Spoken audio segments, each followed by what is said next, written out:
કચ્છના માંડવી તાલુકાના મસ્કા અને ગુંદિયાળી ગામની વચ્ચે આ રાવળપીર દાદાનું મંદિર આવેલું છે. અમે કચ્છીમાં આ જગ્યાને વલસરો કહીએ છીએ અને રાવળપીર દાદાને વલસરાના વીર કહીએ છીએ, જેઓ ગઢવી સમાજના સૂત હતા. સવાર અને સાંજની આરતીને સેવા કહીએ છીએ. ડોલતા છત્તરને જોઈને અમે રાવળપીર દાદાના અસ્તિત્વની હાજરી માનીએ છીએ. ઢોલના અવાજો મનને મેડિટેશન આપે છે.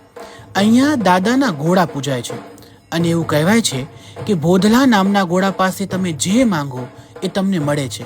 મજાની વાત એ છે કે ક્ષત્રિય સમાજના ભાઈઓ દ્વારા આ દાદાની સેવા કરવામાં આવે છે.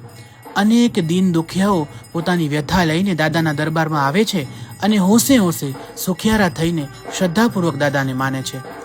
મંદિરના પાછળના ભાગમાં દાદાની સમાધિ છે અને સમાધિના દર્શન કરવાથી ખરેખર મનને શાંતિ થાય છે. આપ રાવળપીર દાદાને માનતા હો અને રાવળપીર દાદાના દર્શન કર્યા હોય તો કમેન્ટમાં જય રાવળપીર દાદા લખવાનું ભૂલશો નહીં. જય રાવળપીર દાદા.